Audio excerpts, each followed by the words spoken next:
Hi ಎಲ್ರಿಗೂ ನಮಸ್ಕಾರ. ತುಂಬ ಕಾಂಟ್ರವರ್ಸಿಗಳ ನಡುವೆನೂ ಇಂಡಿಯಾ ವರ್ಸಸ್ ಪಾಕಿಸ್ತಾನ ಮ್ಯಾಚು ನಡೆದೋಯ್ತು. ಬೈಕಾಟ್ ಮಾಡಬೇಕು ಅಂತ ಕೋರ್ಟ್ ಮೆಟ್ಟಿಲೆಲ್ಲ ಏರಿದ್ರು, ಆದರೂ ಕೊನೆಗೂ ಮ್ಯಾಚು ನಡೆದೋಯ್ತು. ಮ್ಯಾಚ್ನ ಬೈಕಾಟ್ ಮಾಡೋದಾಗಲಿ ಕೋರ್ಟ್ ಮೆಟ್ಟಿಲೇರೋದ್ರ ಬಗ್ಗೆ ಆಗಲಿ ಈಗ ಮಾತಾಡೋದು ಬೇಡ. ಮ್ಯಾಚು ಮುಗಿದೋಗಿದೆ, ಇಂಡಿಯಾ ಗೆದ್ದಾಗಿದೆ, ಕಂಫರ್ಟೇಬಲಾಗಿ ಗೆದ್ದಾಗಿದೆ. ಈಗ ಬರೀ ನಾವು ಮ್ಯಾಚ್ ಬಗ್ಗೆ ಮಾತ್ರ ಮಾತಾಡೋಣ. As usual Dubai pitch report ಪ್ರಕಾರ ಪಾಕಿಸ್ತಾನ ಟಾಸ್ ಗೆದ್ದು ಮೊದಲಿಗೆ ಬ್ಯಾಟಿಂಗ್ ಮಾಡುತ್ತೆ. ಬ್ಯಾಟಿಂಗ್ ಮಾಡಿ ಮೊದಲಿಗೆ ವಿಕೆಟ್ ಕಳ್ಕೊಂಡ್ಬಿಡುತ್ತೆ. ಸ್ಟಾರ್ಟಿಂಗೇ ಎಲ್ಲ ಕೊಲ್ಯಾಪ್ಸ್ ಆಗೋದಕ್ಕೆ ಶುರುವಾಗಿರುತ್ತೆ ಅವ್ರದ್ದು. ಇಂಡಿಯಾ ಗುಡ್ ಸ್ಟಾರ್ಟ್ನೇ ಮಾಡುತ್ತೆ. ಮೊದಲನೇ ಓವರಲ್ಲಿ 1 ವಿಕೆಟು, ಎರಡನೇ ಓವರಲ್ಲಿ 2 ವಿಕೆಟು, 6 ರನ್ನಿಗೆ 2 ವಿಕೆಟ್ ಕಳ್ಕೊಂಡ್ಬಿಟ್ಟು ಅವರು ಸಂಕಷ್ಟಕ್ಕೆ ಸಿಲ್ಕೊಂಡ್ಬಿಡ್ತಾರೆ. ದುರಂತ ಆಗಿದ್ದೇನು ಗೊತ್ತಾ, ಪಾಕಿಸ್ತಾನದವ್ರಿಗೆ ಪಾಪ 5 ಅಪೀಲ್ ಮಾಡ್ತಾರೆ. 5 ಅಂಪೇರು ಭಾರತದ ಕಡೆ ಕೊಡ್ತಾರೆ. 3 ಅಪೀಲು ಫೇಲ್ ಆಗ್ತವೆ, ಅಂದರೆ ಪಾಕಿಸ್ತಾನದ ಕಡೆಗೆ ಬರುತ್ತೆ. 5ನ್ನ ಅವ್ರು ರಿವ್ಯೂ ತೊಗೊಂಡ್ರೆ ಅದರಲ್ಲಿ 3 ಪಾಕಿಸ್ತಾನ ಪರವಾಗೇ ಬರುತ್ತೆ. ಇದು ಏನಾದರೂ ಪಾಕಿಸ್ತಾನದವ್ರು ನೋಡಿ ಇವಾಗ ಇಂಡಿಯಾದವ್ರು ಅಂಪೇರ್ಗಳನ್ನ ಫಿಕ್ಸ್ ಮಾಡ್ಕೊಂಡಿದ್ದಾರೆ ಅನ್ನೋ ಥರ ಆಗ್ಬಿಡುತ್ತೆ. ಅದು ಆ ಥರ ಆಗೋಯ್ತು. ಸ್ಟಾರ್ಟಿಂಗ್ 4ರಲ್ಲಿ 3 ಪಾಕಿಸ್ತಾನದ ಪರವಾಗೇ ಬಂದುಬಿಟ್ಟಿತ್ತು. ಅಂಪೇರ್ಗಳು ಉಲ್ಟಾ ಕೊಟ್ಬಿಟ್ಟಿದ್ರು ರಿಸಲ್ಟ್ಗಳನ್ನ. ಅದು ಅವ್ರ ಕಡೆಗೆ ಬಂದುಬಿಡ್ತು. ಕೊನೆಗೆ ಒಂದು ಬಂತು, ಅದು ಹೆಂಗೋ ನಮ್ಮ ಕಡೆಗೆ ಬಂತು. 5-3 ಆಯಿತು.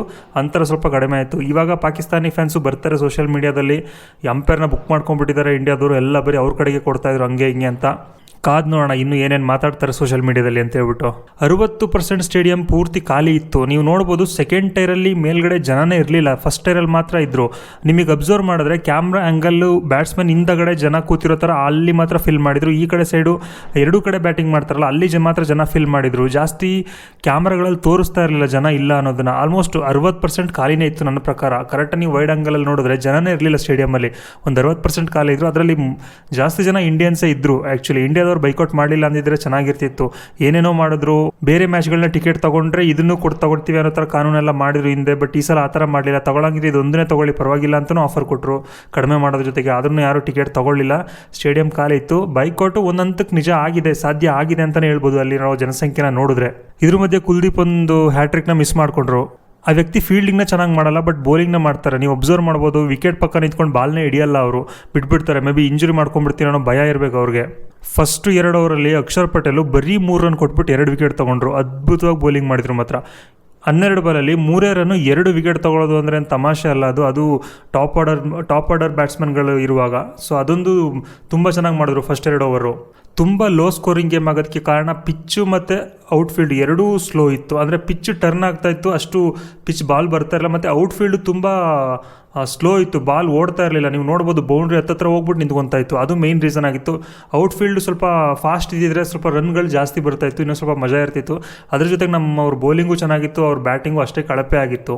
6 ರನ್ನಿಗೆ 2 ವಿಕೆಟ್ ಕಳ್ಕೊಂಡು ಸಂಕಷ್ಟದಲ್ಲಿದ್ದ ಪಾಕಿಸ್ತಾನಕ್ಕೆ 3rd ವಿಕೆಟ್ ಪಾರ್ಟ್ನರ್ಶಿಪ್ ಆಗಿ ಫಕರ್ ಜಮಾನು ಮತ್ತು ಫರಾನು ಒಂದು ಸ್ವಲ್ಪ ಜೊತೆ ಆಟ ಆಡಿದ್ರು. ಅಲ್ಲಿ ಸ್ವಲ್ಪ ಚೇತರಿಕೆ ಕಾಣಿಸ್ತು ಪಾಕಿಸ್ತಾನ. ಅಲ್ಲಿ ಫರಾನ್ ತುಂಬ ಚೆನ್ನಾಗಿ ಆಡಿದ್ರು. ಅವ್ರು ಆಡಲಿಲ್ಲ ಅಂದಿದ್ರೆ ಇನ್ನೂ ಬೇಗ ಕೊಲಾಪ್ಸ್ ಆಗಿರ್ತಿತ್ತು ಪಾಕಿಸ್ತಾನ. ಓಪನರ್ ಆಗಿ ಬಂದು ಆಲ್ಮೋಸ್ಟ್ ಡೆತ್ ಓವರ್ಗೂ ಆಡಿ 44 ಬಾಲಲ್ಲಿ 40 ರನ್ ಹೊಡೆದಿದ್ದು ಅದೊಂದು ಸಾಧನೆ. ಇವತ್ತಿನ ಮಟ್ಟಿಗೆ ಪಾಕಿಸ್ತಾನದ ಪರವಾಗಿ ಆಪತ್ ಬಂದವ ಅಂತಲೇ ಹೇಳ್ಬೋದು ಫರಾನ್ನ ನಾವು. ಬುಮ್ರಾ ಏನು ಅಷ್ಟು ಚೆನ್ನಾಗಿ ಎಫೆಕ್ಟಿವ್ ಆಗಿ ಇರಲಿಲ್ಲ ಇವತ್ತು. ಸ್ಟಾರ್ಟಿಂಗ್ ಪವರ್ ಪ್ಲೇನಲ್ಲೇ 2 6 ಹೊಡಿಸ್ಕೊಂಡ್ರು. ಅದಾದಮೇಲೆ ಫೈನಲ್ ಲಾಸ್ಟ್ ಡೆತ್ ಓವರಲ್ಲಿ ಮತ್ತು ಶೈನ್ ಅಫ್ರೀದಿ ಹತ್ರ 6 ಹೊಡಿಸ್ಕೊಂಡ್ರು. ಅಷ್ಟು ಚೆನ್ನಾಗಿರಲಿಲ್ಲ. ಬಟ್ ಅವ್ರದ್ದೊಂದು ಲಾಸ್ಟ್ ಒಂದು ಬೋಲ್ಡ್ ಮಾಡಿದ್ರಲ್ಲ, ಅದೊಂದು ನೋಡೋದಕ್ಕೆ ತುಂಬ ಚೆನ್ನಾಗಿತ್ತು. ಅದೊಂದು ಎಕ್ಸೆಪ್ಟ್ ಬುಮ್ರಾ ಏನಂತ ಚೆನ್ನಾಗಿ ಹೇಳ್ಕೊಳ್ಳೋಷ್ಟು ಮಾಡಿಲ್ಲ ಇವತ್ತು. ಹಾರ್ದಿಕ್ ಪಾಂಡ್ಯನೂ ಅಷ್ಟೇ ಫಸ್ಟ್ ಓವರ್ ಒಂದು ಚೆನ್ನಾಗಿ ಮಾಡಿದ್ರು. ಅದಾದಮೇಲೆ ಮತ್ತೆ ತಿರ್ಗಿ ಅವರು ತುಂಬ ಈಸಿಯಾಗಿ ರನ್ಗಳು ಕೊಡೋದಕ್ಕೆ ಶುರು ಮಾಡಿದ್ರು. ಲಾಸ್ಟಲ್ಲಿ ನೋಡಿದ್ವಲ್ಲ, ಶೈನ್ ಅಫ್ರೀದಿ ಬಂದ್ಬಿಟ್ಟು 4 6 ಹೊಡೆದ್ರು. 16 ಬಾಲಲ್ಲಿ 33 ರನ್ ಏನೋ ಹೊಡೆದ್ರು. ಅವರೇ ಸ್ವಲ್ಪ ಸ್ಕೋರ್ನ ಮುಂದೆ ತೊಗೊಂಡೋಗಿದ್ದು. ಶೈನ್ ಅಫ್ರೀದಿ ಒಬ್ರು ಆಡಲಿಲ್ಲ ಅಂದಿದ್ರೆ ಮೇ ಬಿ 100 ಅಕ್ಕಪಕ್ಕನೇ ಆಲ್ಔಟ್ ಆಗಿಬಿಟ್ಟಿರ್ತಿದ್ದಾರೆ ಅವರು. ಅವರೊಂದು ಸ್ವಲ್ಪ ಬಂದು 4 6 ಹೊಡೆದಿದ್ದರಿಂದ ಸ್ಕೋರ್ ಸ್ವಲ್ಪ ನೋಡೋದಕ್ಕೆ ಚೆನ್ನಾಗಿ ಕಾಣಿಸ್ತು. ಕೊನೆಗೆ 128 ಟಾರ್ಗೆಟ್ ಕೊಟ್ಟರು ಪಾಕಿಸ್ತಾನ. ಅದನ್ನು ಬೆನ್ನಟ್ಟಿದ್ದು ಭಾರತ. ಇನ್ನೊಂದು ಫಸ್ಟಿಗೆ ನೋಡಿದ್ರೆ Abhishek Sharma starting solid opening ಮಾಡಿದ್ರು. ಫಸ್ಟ್ ಬಾಲೇ ನುಗ್ಗಿ 4 ಹೊಡೆದ್ರು. ಅದ್ರ ನೆಕ್ಸ್ಟ್ ಬಾಲೇ 6 ಹೊಡೆದ್ರು. ಮೊದಲನೇ ಓವರೇ 12 ರನ್ನು. ಮೊದಲನೇ ಓವರೇ ಶೈನ್ ಅಫ್ರೀದಿ ಯಾವಾಗ ರನ್ ಹೊಡಿಸ್ಕೊಂಡ್ರು. 2ನೇ ಓವರಿಗೇ ಪವರ್ ಪ್ಲೇನಲ್ಲಿ ಸ್ಪಿನ್ನರ್ನ ತೊಗೊಂಬಂದರು, ಸೈಮ್ ಅಯೂಬ್ನ. ಅವರು ಚೆನ್ನಾಗಿ ಮಾಡಿದ್ರು ಫಸ್ಟ್. ಆ್ಯಕ್ಚುಲಿ 4 ತಿಂದರು. ಅದಾದಮೇಲೆ ಮತ್ತಿರ್ಗ ಸಡನ್ನಾಗಿ ಶುಭ್ಮನ್ ಗಿಲ್ನ ಔಟ್ ಮಾಡಿಕೊಂಡ್ರು. ಶುಭ್ಮನ್ ಗಿಲ್ಲು ಚೆನ್ನಾಗಿ ಆಡ್ತಾಯಿದ್ರು. 2 4 ಹೊಡೆದ್ರು. ಫಾರ್ಮಿಗೆ ಟಚ್ಚಿಗೆ ಬರ್ತಾ ಇದ್ದಾರೆ ಅಂದ್ಕೊಂಡು, ಬಟ್ ಅಷ್ಟರಲ್ಲಿ ಅವರು ಸ್ಟಂಪ್ ಔಟ್ ಆಗಿಬಿಟ್ರು. ನುಗ್ಗೋ ಅವಶ್ಯಕತೆ ಇರಲಿಲ್ಲ.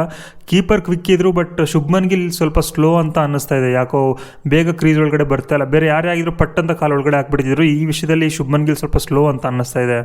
ಕಂಪೇರ್ ಟು ಪಾಕಿಸ್ತಾನ, ಇಂಡಿಯಾದು running between the wickets strong ಆಗಿತ್ತು. ತುಂಬ ಚೆನ್ನಾಗಿ ರನ್ನಿಂಗ್ ಬಿಟ್ವೀನ್ ದ ವಿಕೆಟ್ಸ್ ಓಡ್ತಾ ಇದ್ರು. ಅವರು ಅಷ್ಟು ಫಾಸ್ಟ್ ಇರಲಿಲ್ಲ. 2 ರನ್ ಬರೋ ಕಡೆ ಒಂದೇ ಕಡೆ, ಬಟ್ ನಮ್ಮವರು ಪುಷ್ ಮಾಡ್ತಾಯಿದ್ರು. 1 ರನ್ ಬರೋ ಕಡೆ 2 ಅಂತೇಳ್ಬಿಟ್ಟು ಕೊನೆಯಲ್ಲಿ ನಿಧಾನ ಮಾಡಿದ್ರು. ಏನಕ್ಕಂದರೆ ಇವಾಗ ಅವಶ್ಯಕತೆ ಇಲ್ಲ ಓಡೋದು ಅನ್ನೋದು ತಿಳಿದಾಗ ಸ್ವಲ್ಪ ಸ್ಲೋ ಮಾಡಿದ್ರು. ಬಟ್ ಇನಿಷಿಯಲಿ ತುಂಬ ಫಾಸ್ಟ್ ಇದ್ರು running between the wickets. Abhishek Sharma, Suryakumar Yadav ಮತ್ತು ತಿಲಕ್ ವರ್ಮದ್ ಬ್ಯಾಟಿಂಗ್ ನೋಡ್ತಾ ಇದ್ರೆ ಪಾಕಿಸ್ತಾನದವರೇ ಬೇರೆ ಪಿಚ್ಚಲ್ಲಿ ಬ್ಯಾಟಿಂಗ್ ಮಾಡಿದ್ರೇನೋ, ಇಂಡಿಯಾದವರೇ ಬೇರೆ ಪಿಚ್ಚಲ್ಲಿ ಬ್ಯಾಟಿಂಗ್ ಮಾಡಿದ್ರೇನೋ ಅನ್ನಿಸ್ತಾ ಇತ್ತು. ಅಭಿಷೇಕ್ ಶರ್ಮಾ ಬ್ಯಾಟಿಂಗ್ ಅಷ್ಟು ಫ್ಲೋ ಆಗಿತ್ತು, ಅಷ್ಟು ಎಲಿಗೆಂಟ್ ಆಗಿತ್ತು. ಅವರು ಪಾಕಿಸ್ತಾನದವ್ರು ಒಬ್ರದ್ದು ಅಷ್ಟು ಚೆನ್ನಾಗಿ ಕಾಣಿಸ್ಲೇ ಇಲ್ಲ. ಲಾಸ್ಟಲ್ಲಿ ಬಂದುಬಿಟ್ಟು ಶಹೀನ್ ಅಫ್ರೀದಿ ಒಂದು 4 ಸಿಕ್ಸ್ ಹೊಡೆದಿದ್ದು ಬಿಟ್ಟರೆ ಇನ್ಯಾವ ಪಾರ್ಟ್ ಅವ್ರ ಕಡೆ ಚೆನ್ನಾಗಿರಲಿಲ್ಲ.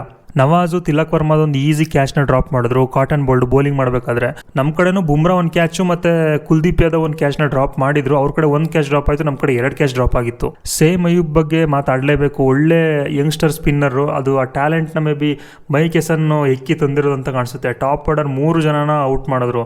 ಫಸ್ಟು ಅಭಿಷೇಕ್ ಶರ್ಮಾ ಕ್ಯಾಚ್ ಮಾಡಿದ್ರು, ಅದಾದಮೇಲೆ ಶುಭ್ಮನ್ ಗಿಲ್ನ ಸ್ಟಂಪ್ ಔಟ್ ಮಾಡಿಸಿದ್ರು, ಅದಾದಮೇಲೆ ತಿಲಕ್ ವರ್ಮನ ಸೂಪರ್ ಬೌಲು, ಅಂದರೆ ಆ ಬಾಲ್ನ ನೋಡಿ ತಿಲಕ್ ವರ್ಮನೇ ಶಾಕ್ ಆಗೋದ್ರು. ಆ ಥರ ಈಸಿಯಾಗಿ ಒಂದು ಬೋಲ್ಡ್ ಮಾಡಿದ್ರು. ಅವ್ರ ಬಗ್ಗೆ ಮಾತಾಡಲೇಬೇಕು. ಅವ್ರದೇ ಎಲ್ಲ ವಿಕೆಟ್ ಇವತ್ತು ಬಿದ್ದಿರೋದು. ಇಂಡಿಯಾ ಕಂಪ್ಲೀಟಾಗಿ ಡಾಮಿನೆನ್ಸ್ ಮಾಡ್ತು ಇವತ್ತಿನ ಮ್ಯಾಚಲ್ಲಿ ಅಂತ ಹೇಳ್ಬೋದು. ಸ್ಟಾರ್ಟಿಂಗಿಂದ ಕೊನೆವರೆಗೂ ಎಲ್ಲೂ ಅವ್ರ ಕಡೆಗೆ ಮ್ಯಾಚ್ ಹೋಗೋದಕ್ಕೆ ಬಿಡಲೇ ಇಲ್ಲ. ಸ್ಟಾರ್ಟಿಂಗ್ ಮೊದಲನೇ ಓವರಿಂದನೇ ಇವ್ರ ಕಡೆ ಡಾಮಿನೆನ್ಸ್ ಶುರು ಆಯಿತು.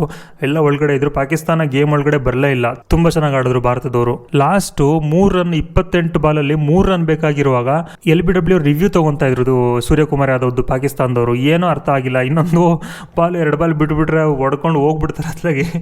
ಬಟ್ ಆ ಟೈಮಲ್ಲಿ ಅವರು ರಿವ್ಯೂ ತೊಗೊತಾ ಇದ್ರು. ಮೇ ಬಿ ಅವ್ರ ತಲೆಯಲ್ಲಿ ರನ್ ರೇಟ್ ಏನಾದರೂ ಮ್ಯಾಟ್ರ್ ಆಗ್ಬೋದು. 1-2 ಬಾಲಿಂದ ಲೇಟಾಗಿ ಸೋಲೋದ್ರಿಂದ ನಮ್ಮ ರನ್ ರೇಟ್ಗೆ ಏನಾದ್ರು ಹೆಚ್ಚು ಕಡಿಮೆ ಆಗ್ಬೋದು ಅನ್ನೋದು ಅವ್ರ ತಲೆಗೇನೋ ಬಂತೇನೋ. 28 ಕೈಯಲ್ಲಿ ಇನ್ನೂ 7 ವಿಕೆಟ್ ಇದೆ. ಸಾಲಿಡ್ ಬ್ಯಾಟ್ಸ್ಮನ್ಗಳಿದ್ದಾರೆ, ಇನ್ಫಾರ್ಮ್ ಬ್ಯಾಟ್ಸ್ಮನ್ಗಳಿದ್ದಾರೆ. 28 ಬಾಲಲ್ಲಿ 3 ರನ್ ಬೇಕು.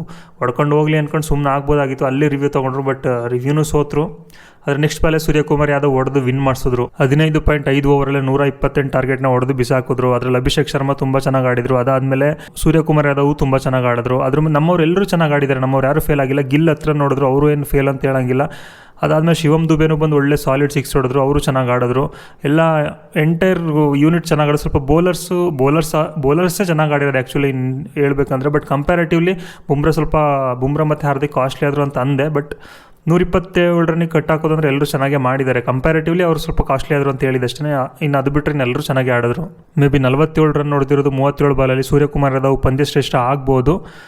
ಮ್ಯಾಚ್ ಒಂದು ಚೆನ್ನಾಗಿತ್ತು. ಬಟ್ ಫೈನಲಲ್ಲಿ ನೀವೆಲ್ಲ ಅಬ್ಸರ್ವ್ ಮಾಡಿದ್ರು ಎಲ್ಲೋ ಹ್ಯಾಂಡ್ ಶೇಕ್ನ ಮಾಡಿಲ್ಲ. ಇಂಡಿಯಾ ಪಾಕಿಸ್ತಾನ ಹ್ಯಾಂಡ್ ಶೇಕ್ನ ಮಾಡಿಲ್ಲ. ಸುಮ್ಮನೆ ಅವ್ರ ಪಾಡ್ಗೆ ಅವ್ರು ಹೋದ್ರು, ಇವ್ರ ಪಾಡ್ಗೆ ಇವ್ರು ಬಂದರು. ಇನ್ ಬಿಟ್ವೀನ್ ಮ್ಯಾಚಲ್ಲೂ ಒಬ್ಬರು ಮಾತಾಡಿಸ್ಲಿಲ್ಲ. ನೀವು ಅಬ್ಸರ್ವ್ ಮಾಡ್ಬೋದು. ಬೇರೆ ಮ್ಯಾಚ್ಗಳಲ್ಲಿ ಅಪೋಸಿಷನ್ ಹತ್ರ ಅಟ್ಲೀಸ್ಟ್ ಏನಾದರೂ ಒಂದಾದರೂ ಮಾತಾಡ್ತಾರೆ, ಇಲ್ಲ ಸ್ಮೈಲ್ ಮಾಡ್ತಾರೆ ಒಬ್ಬರು ಮುಖ ಒಬ್ಬರು ನೋಡಿಕೊಂಡು. ಬಟ್ ಇವ್ರೇನೂ ಮಾಡಲಿಲ್ಲ. ಅವ್ರ ಪಾಡ್ಗೆ ಅವ್ರು ಬಂದರು, ಇವ್ರ ಪಾಡ್ಗೆ ಇವ್ರು ಹೋದ್ರು. ಅವ್ರು ಆಟ ಆಡ್ತಾಯಿದ್ರು, ಇವ್ರು ಆಟ ಆಡ್ತಾಯಿದ್ರು ಅಷ್ಟೇ. ಕೊನೆಯಲ್ಲಿ ಹ್ಯಾಂಡ್ ಶೇಕು ಮಾಡಲಿಲ್ಲ. ಅವತ್ತು ಪ್ರೆಸ್ ಮೀಟಲ್ಲಿ ಎಲ್ಲ ಟೀಮ್ಗಳು ಬಂದಾಗಲೂ ಅಷ್ಟೇ ಪಾಕಿಸ್ತಾನಿ ಕ್ಯಾಪ್ಟನ್ ಹ್ಯಾಂಡ್ ಶೇಕ್ ಮಾಡ್ದೇ ಹೋಗಿದ್ರು. ಇವತ್ತು ಅಷ್ಟೇ ಯಾರು ಹ್ಯಾಂಡ್ ಶೇಕ್ ಮಾಡಲಿಲ್ಲ. ಅವ್ರವ್ರ ಟೀಮ್ಗೆ ಹ್ಯಾಂಡ್ ಶೇಕ್ ಮಾಡ್ಕೊಂಡು ಹೋದರು. ಸೊ ಫೈನಲಿ ಇಂಡಿಯಾ ಗೆದ್ದಿದೆ. ಈಸಿ ವಿನ್ನು, 1 ಸೈಡೆಡ್ ವಿನ್ ಆಗಿದೆ. ಮ್ಯಾಚು ತುಂಬ ಚೆನ್ನಾಗಿತ್ತು. ಬೈಕಾಟ್ಗಳ ಮಧ್ಯನೂ ಮ್ಯಾಚು ಚೆನ್ನಾಗಿತ್ತು ಅಂತ ಹೇಳ್ತೀನಿ. ಬೈಕಾಟು ಒಂದು ಕಡೆಗೆ ಸಕ್ಸಸ್ ಆಗಿದೆ. ತುಂಬ ಜನ ನೋಡಿಲ್ಲ. ಸ್ಟೇಡಿಯಮ್ಗೂ ತುಂಬ ಜನ ಬಂದಿಲ್ಲ. ಟಿಕೆಟ್ ಪ್ರೈಸ್ ಕಡಿಮೆ ಮಾಡಿದ್ರೂ ಯಾರೂ ಬಂದಿಲ್ಲ. ಈ ಕಡೆ ಮ್ಯಾಚು ಚೆನ್ನಾಗಿತ್ತು, ಗೆದ್ದಿದ್ದಾರೆ ಅನ್ನೋ ಒಂದು ಸಮಾಧಾನ ಇದೆ.